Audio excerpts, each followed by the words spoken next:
tayo ng banana cake. Meron ako ditong 3 banana, and then add ko yung 2 egg. And then, maglagay ako ng 1½ cup of flour. Ito ay 1 cup. Maglagay naman tayo ulit ng half. Ayan, 1/2 na po siya. Maglagay tayo ng a bit of cocoa para sa kanyang color mamaya. Ayan.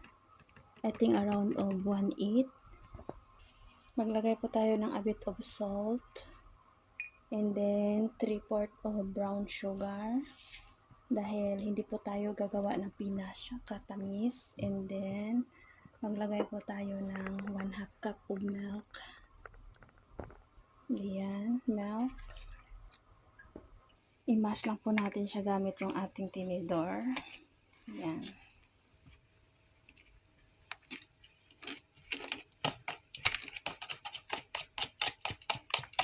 Ayan na po siya. I-add po natin yung ating 1/4 of oil dahil wala tayong butter.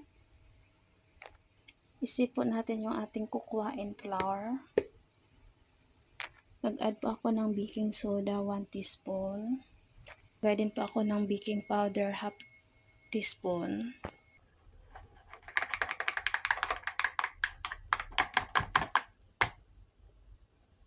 Ayan siya kasi.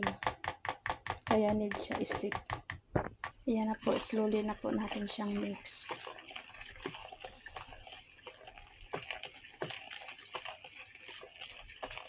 Ayan na po siya. Need po natin siyang ipakpak.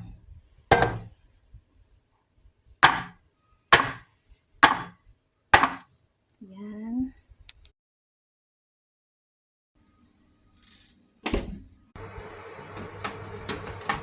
Wow, perfect.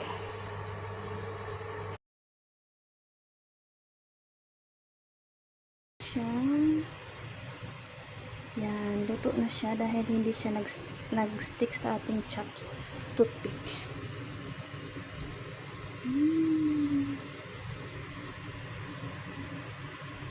Wow, super perfect. Super perfect. See me, see. Wow. Super perfect. Super perfect.